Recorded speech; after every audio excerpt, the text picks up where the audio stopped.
Roll number 1, 2, 3, 4, 5, 6, 7, 8. Good morning students. Good morning. কেমন আছো তোমরা? খুব ভালো আছি। আচ্ছা, আজকে তোমাদের ক্লাসে আমরা কি পড়াবো? আজকে আমরা পড়াশোনা করব না। কেন করবে না তোমরা? আজকে খেলাধুলা করব। খেলাধুলো করবে? আচ্ছা, তার বদলে যদি নাচ গান হয় কেমন লাগে? ভালো লাগবে, খুব ভালো। তাহলে আমাদের এই রামপুরহাট গার্লস হাই স্কুলে একজন অতিথি এসেছে। তোমরা সেই অতিথিকে দেখো। নমস্কার।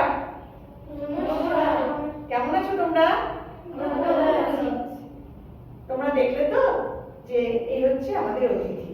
আমি অতিথির পরিচয় এখন দেব না, আগে অতিথির গানটা তোমরা শুনে। সব লোকে কয় লালন কি জাত সংসারে, সব লোকে কয় লালন কি জাত সংসারে। লালন বলে জাতের কি রূপ, লালন বলে জাতের কি রূপ, দেখলাম না এ নজরে। সব লোকে কয় লালন কি জাত সংসারে।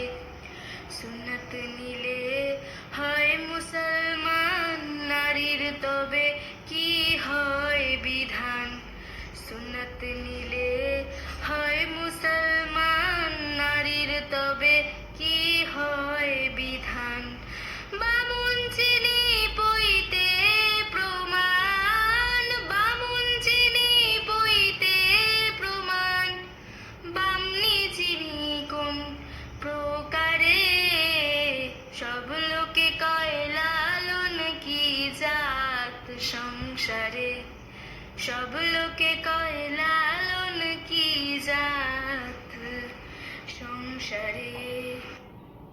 গান কেমন লাগলো? খুব ভালো লাগছে। তোমাদের গান ভালো লেগেছে? হ্যাঁ হ্যাঁ। জানো তো, আমি বাংলাদেশের লোক। যখন আমি ছোটবেলায় খুব অসুস্থ হয়ে গেছিলাম, তখন আমার বন্ধুরা আমাকে ছেড়ে চলে গেছিল। তাই নাকি? তারপরে কি হলো? তারপরে আমি সিরাজ শাহ নামে একজন ব্যক্তির কাছে আশ্রয় পাই।